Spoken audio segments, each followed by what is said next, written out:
Welcome to the بیس۔ آج ہم بات کریں گے باڈی کے ایک انتہائی اہم آرگن پر جسے کہتے ہیں معدہ۔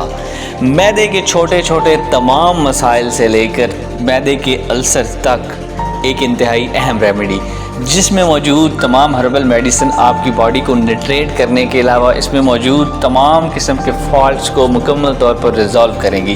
معدے کی تیزابیت، معدے کی جلن، خوراک کا ہضم نہ ہونا، بھوک کا وقت پر نہ لگنا اور لیور پرابلم سے لے کر آپ کی آنتوں کے مسائل تک، یہ ایک ایسی ریمیڈی ہے جس کے رزلٹ 100% ہیں۔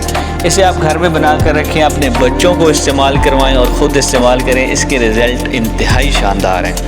انگریڈینٹس نوٹ کریں: سبز الائچی 200 گرام، ٹھکری نوشادر 200 گرام، کالا نمک 200 گرام، کالی مرچ 200 گرام، 7 اجوائن 6 گرام، 7 پودینہ 6 گرام۔ تمام چیزوں کو ہربل اسٹور سے پیور کلیکٹ کریں۔ ان پیور چیزوں کو کلیکٹ کرنے کے بعد ان کو صاف کریں۔ صاف کرنے کے بعد ان کے وزن کو دوبارہ پورا کریں، اگر کوئی کمی بیشی ہے تو اس کو مکمل طور پر جانچ لیں۔ اس کے بعد اس کا فائن پاؤڈر کر لیں اور فائن پاؤڈر کرنے کے بعد شیشے کے ایک جار میں اس کو محفوظ کریں۔ کھانے کے بعد پانی کے ساتھ ایک چٹکی آپ استعمال کریں اور چند دنوں میں آپ کے معدے کے تمام پرابلم، آپ کی لیور کے تمام پرابلم مکمل طور پر ریزالو ہوں گے۔ جڑے رہیے ہمارے ساتھ، بہت شکریہ۔